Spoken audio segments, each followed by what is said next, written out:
Quick raise of hands if you've seen at least one of these movies at some point in your life. See, my point is that almost everybody has seen at least one of these at some point in their life, and both of these movie franchises are famous for having interwoven universes, and they copied that success from the originality of Kevin Smith.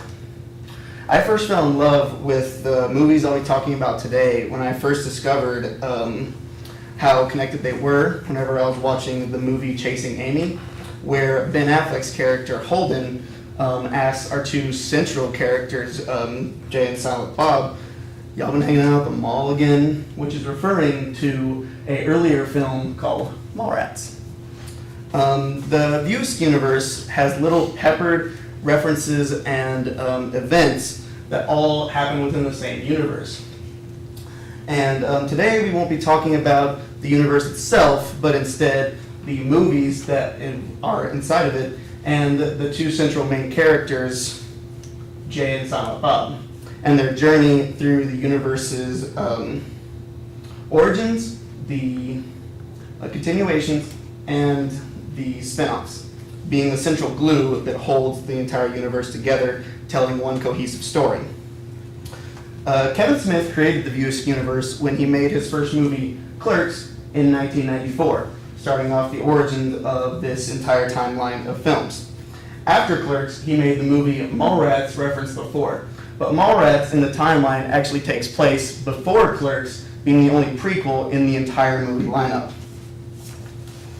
In an article from the New York Times, simply titled, "The View from the Convenience Store is Still Askew," referencing the Quick Stop in Clerks, it says, "Main characters from one film pop up in small roles in others, Jay and Silent Bob being the only ones to appear in every film, making them the one common factor of the entire movie lineup."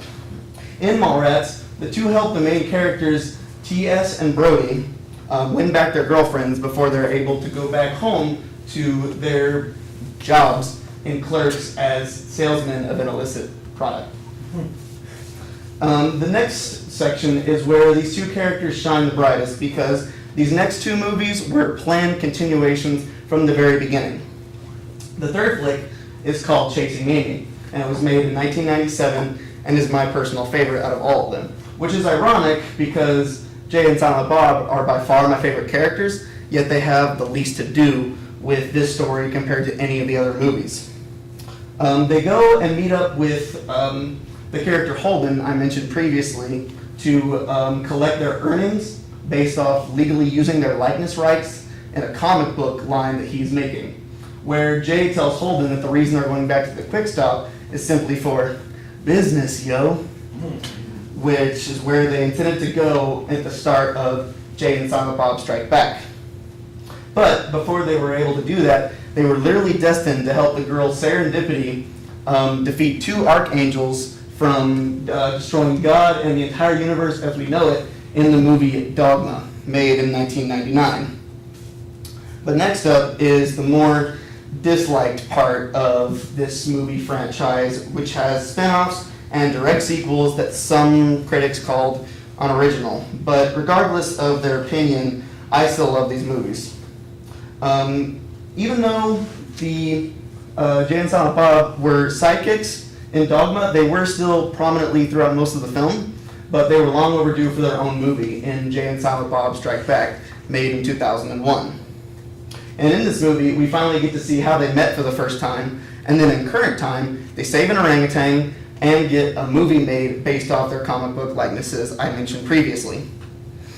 But next, they were forced to relocate their sales position in front of a burger joint called Moobies in the movie Clerks 2, made in 2006. Now, while some critics say that this movie was not necessary, an article from Home Media Magazine simply titled Clerks, written by John, can't remember what I believe his name is,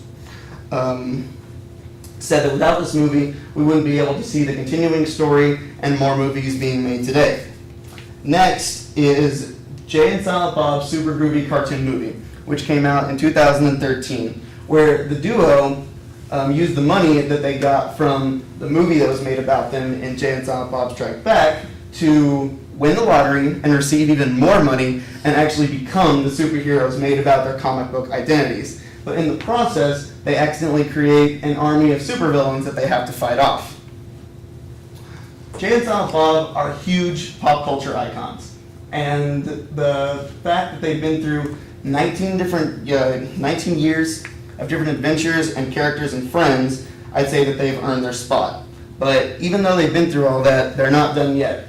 With next summer, they will be reappearing in the long-awaited Mallrats 2 and the proper rumored finale of the View Askewniverse, Clerks 3.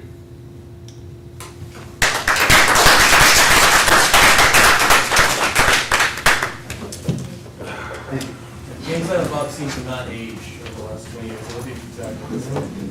See, after this, I gotta show you a picture of some of my buddies. They dressed exactly like James. It's gonna blow your mind. Trust me. Oh,